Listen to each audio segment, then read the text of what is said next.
Hello, everyone. Welcome, and I'm so glad that we're able to do something fun together during this crazy time. I miss you all so much, and I'm sorry we can't do this live, but because of the 12-hour time difference, I am doing this by a recording, and maybe it's better because you'll have the recording and you can view it again and go over some of the things that I've written down. So I'm just going to jump right in and go over these slides with you. So let me see if I can move myself out of the way. You have to, you see, you have to bear with me because I'm not great with the technology yet. Hang in there. There we go. Okay. All right, great. So we're going to jump in. And so this is a class about telling stories through photographs and pictures. We also call this visual storytelling. And in the first class today, I'm going to be talking about composition. And composition sounds like a big fancy word, but all it really means is what is inside of your photograph composes the photograph. How do all of the things inside of the picture work together to make the final photo? And an example of that would be like a book that you're reading. The book is composed of words, right? And the words all go together to make a story. And you want them to go together in a certain way. Otherwise, you can't understand the story if it's just a jumble of words. Or music, a song. A song is made of notes and rhythms, right? And it's not just a whole bunch of clanging and banging and different sounds. It's arranged in a certain way so that the song follows a flow. And that's the same thing that we have in photography, that when you look at a photograph, it has a flow. Your eyes go into it, and maybe your eyes want to know more, and you're curious, like a song or a book. Um, so that's what composition is. I hope that makes sense. And in photography, you are the composer of the visual story. And your photograph is your artistic creation. You decide what the story is that you want to tell and how you want to compose that. Um, so composition of a photograph is the way all of the objects within the frame combine to make a final image. And we can change the composition by moving around, by getting closer to the object. You see how the composition that you're seeing just changed when I got closer, and it changes when I go further away, and you can see more things behind me. Remember the exercise that we did last year where you take the perspective of a worm looking up into the sky, and you get a different composition than if you were a bird looking down. So you want to play with where you are. When you're taking photographs, go around things, walk around, check out the different views of them, and you'll get different compositions. Um, a good composition is one that has just enough details for the viewer to read the story of the photograph, okay? So you don't want to have a lot of messy things in it. Like, I always think of telephone lines. They drive me crazy. I'm trying to take a good photo and there's all these lines from the telephone wires or other things that distract the viewer from what's in the photo. Sometimes it's frustrating. However, I have to tell you that in Yangon, I did a whole series of photographs just on the telephone lines and the electric lines there, because it was really something to be seen. Okay, so it's best to make sure that everything in the photo is necessary for the story you're trying to tell. Everything in the picture counts. Everything in there has a special meaning. It's part of the photograph. It's like if you had a song and you had an extra weird note in there that didn't belong, your ear would pick up on that, right? Or if there was a book and there was like a weird word in the middle of a paragraph, it would, you'd wonder what it was. It's the same thing with a photograph. Something can stick out, in the wrong way. So that's what we mean by composition. And the last thing I wrote was that a good composition can make a masterpiece out of even the dullest of subjects, like the telephone lines that I took pictures of in Yangon, right? That's not really a very exciting subject, telephone lines, but because of the composition, there were photographs I took that there were all these lines, and then there might be like a face in a window looking down. And so you can take something that seems dull and turn it into something else. Let me see if good. Okay, I got to the next slide. I put some sayings in this. Some of them are from famous photographers. And this is the most important one, is that a picture is worth 1,000 words, right? The picture tells its own story. You don't have to explain a good photograph. I have some examples here of photographs that I thought had good composition. The first one on the left is one that Ong Win took that's just a wonderful photograph. And the composition of it, it's very centered, and sometimes that doesn't work. Sometimes it's good to have an angle, but it really works in this one. And part of what I love in the composition are the clothes hanging over the wall, and there's a clock in the upper right in the background. You might not be able to see it here, but it's beautifully composed. It's very pleasing to the eye. In the middle is a photo that Taylin took. It's a landscape photo, which is very difficult to do when you're working on composition. I advise that you try to do photographs of people. If you want to do landscapes, please do them, but it is harder to make a good composition in a landscape photo.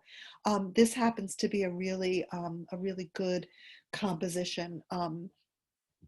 And then on the right is a wonderful photograph of a man, with a child's foot in his face. And there's nice movement in this photo. The child is a little bit blurry, but it really flows and it draws you in, and it's just lovely. I don't know if I can. Good. This is a photo that I took in Yangon many years ago. And I show this one because it has a lovely flow, but on the right side, there's a blue plastic stool. And I actually feel that adds to the composition. It adds another element. Without it, the photo might be a little bit flat, but that's like personal taste as well. Um, Let me see, I think, here's another one. Chenmei Pugh took this photograph, and it's very unique. We call this the foreground. The hat is in the foreground. It's closest to you, and it's what's focused. And then, but there are all of these other things happening behind it, but it's just laid out beautifully, and that's a very good, a good example of composition. Oh, I'm sorry. I moved right on to the next slide. I'm just going to keep going. I hope that's okay. Um, there's a quote at the top that composing a photo is creating art. And I just want you to keep that in mind. This is really freedom for you to be artistic and to think outside of the box and, see what you think is interesting. Okay. These are more photographs. These are from famous photographers, and I just put them here because I was thinking about composition, and I just wanted you to get some other ideas. Vivian Mayer was, um, uh, it's an incredible story. You should look it up. In the 1950s, she was living in New York City, and she took photographs every day, hundreds of photographs, and never showed a person any of her work. They were discovered in some kind of storage area after she died. And there were thousands of reels of photographs. And and they were very much about society and people and what was going on at the time. And none of her photographs required editing or cropping. What you're seeing in her photograph is what she was looking at through the lens of the camera. So she was excellent at composition, right? These two photographs, the one on the left and the one on the right, are Vivian Mayer's photographs. They really are, they draw you in, right? And make you, wonder what else was going on. It's just great to study photographs and what makes them interesting. The one in the middle is a landscape photograph that I wanted to show you an example of a good landscape photograph in terms of composition and what's in it. This is another Vivian Mayer, and this is a frame within a frame, right? So it really, it frames it beautifully. This I wanted to show you because this is an example of, it's a ruined, broken down old chair sitting on a street corner, but it makes an incredible photograph because of the composition. There, you wonder who sat in this chair. Um, um, was this a beloved chair? What happened to the person who owned it? There's a street scene in the background, and how do people, act when they see this chair, when they're walking by? All of these different things, but I think it's an interesting composition. Let's see. Here's another Vivian Mayer, where she chose to photograph just this part of this person's body. It's just another interesting viewpoint, and look at what she got. It's a fantastic composition, telling a story, or you have to create your own story because you don't really know. But these are all options that you have, doing part of someone's body as opposed to the whole thing. Here's another Vivian Mayer, and I put this here because it's a very different composition, right? But it works because there's so much going on, but it takes your eye down this stairway and then around this bridge, and so it just has a lovely flow, I thought. Here's another landscape composition, and part of what works is that the river has a bend in it, and I think that helps our eye. And a lovely composition of trees in the woods. Um, just to give you ideas of things, and you'll see what's out there that you like and you think is interesting. There's another quote on the bottom from a famous photographer, that the whole point of taking pictures is that you don't have to explain things with words. I like that one too. So let's see if I can move on to the next slide. Great. Here are some examples of compositions that need improvement. These did not work, in my opinion. I'm going to start with the one on the right. This is a picture that I took in JDAW a number of years ago, and I was so excited by the subject matter. There was this woman combing her long hair, sitting on the street with this funky vehicle in front of her, and chickens, and I was so excited by the moment, but I couldn't capture a good composition. It doesn't, in my opinion, it doesn't really work. I think I should have been closer to the woman. I think the wall behind her is very distracting with all of those lines in it. And and I just wanted to share that, this happens to me a lot. I get a really bad composition, and when I get a good one, I feel so lucky and so fortunate that I got a good one, because most of them don't quite work, and that's okay. That's normal. The picture on the left, I put this here because I wanted to talk about this. This is a photograph. It looks like a gorgeous place. The water is clear. It's green. We'd all like to go in and take a swim. But there are problems with the photograph. And I'm going to just tell you my ideas of what the problems are. First of all, you're looking into the light, so it's very it's too bright in the upper right corner. You can't really see the water. There's too much going on here. If if my suggestion would be, if I were there, that I would walk down the stream and look up and have the sun behind me, and maybe take a photograph of the river at an angle, or try something different to show that there's a beautiful place, but to get a good photo. We can all imagine being there and say, oh, that looks delicious, but the photograph itself, in my opinion, doesn't really work.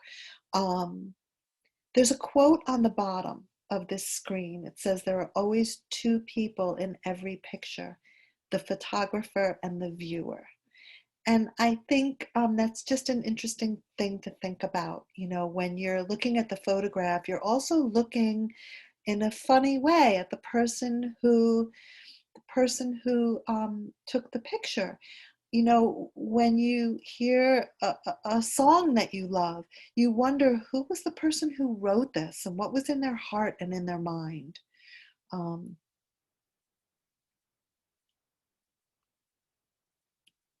okay. Um, in this slide, I'm going to give you just some suggestions for composing your photographs. I wonder if I can move this up a little bit. Yes. Okay. And I put this, oh, I'm sorry. Whoops. There we go. Oh, it's not going to move. I apologize. Um, the photograph on the left is a self-portrait that Yin Mei Tun took a couple of years ago.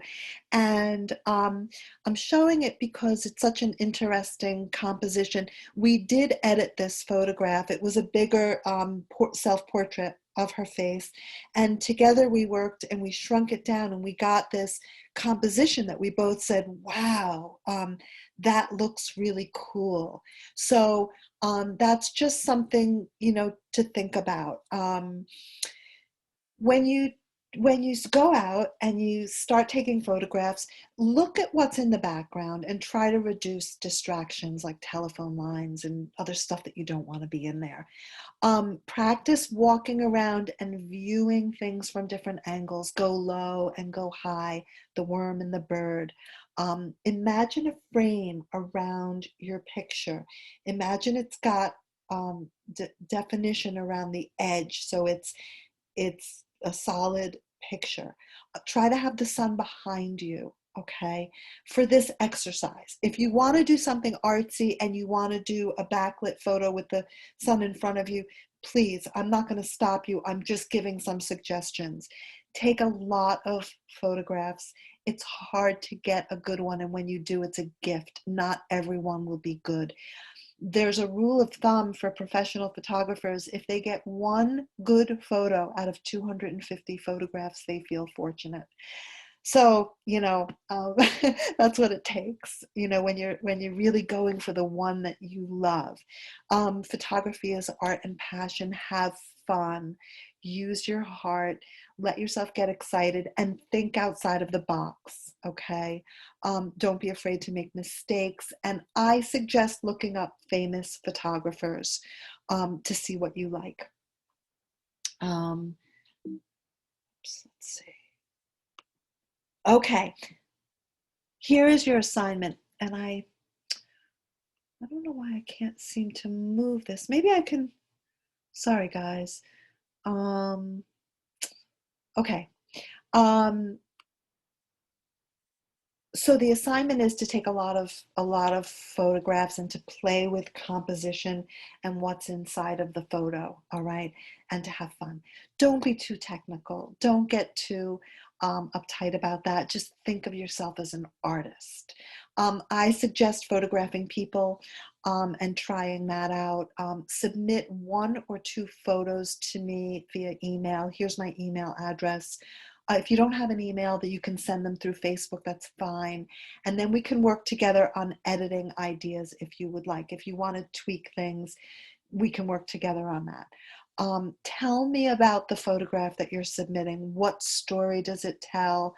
Feel free to send me anything that you would like. I'll give you feedback, but this is your art in the end. I'm going to provide one assignment each week for 6 weeks, and then we're going to have a juried show. I will not be in the jury because I really want it to be fair. And I have a personal relationship with each and every one of you. And so it's going to be people who really don't know you and who are just going to be looking at the photographs and giving us feedback. And, you know, my big fantasy would be that we get to kind of um, produce this somehow or show it in some way. And I have some ideas that maybe we could try to raise some funds, but I hope that we can, you know, take this to the next level and, you know, talk about learning photography and your experience. And of course, I just, you know, I admire each and every one of you. You're all very gifted and talented, and, you know, give yourself freedom to be creative here.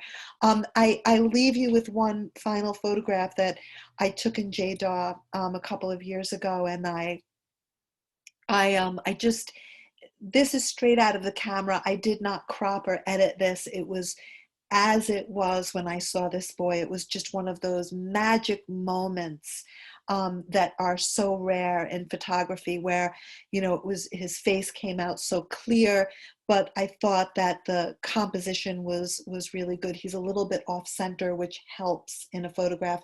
It's hard to do a portrait straight on in the center. It's better to have somebody a little bit off center. And the light, of course, really helped. And we're going to do some lessons on light later on. And you know, keep it as simple as you want, or get as involved as you want. But I'm excited to be doing this. I miss you all terribly, and I cannot tell you how much Dave and I, you know, long to be there again, and we'll do everything that we can when it's safe. And so this was really fun. All right, guys, be well. Write to me for anything. Bye.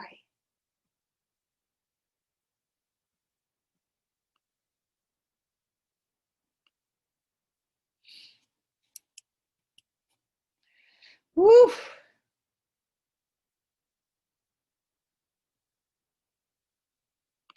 Boy, I hope that came out.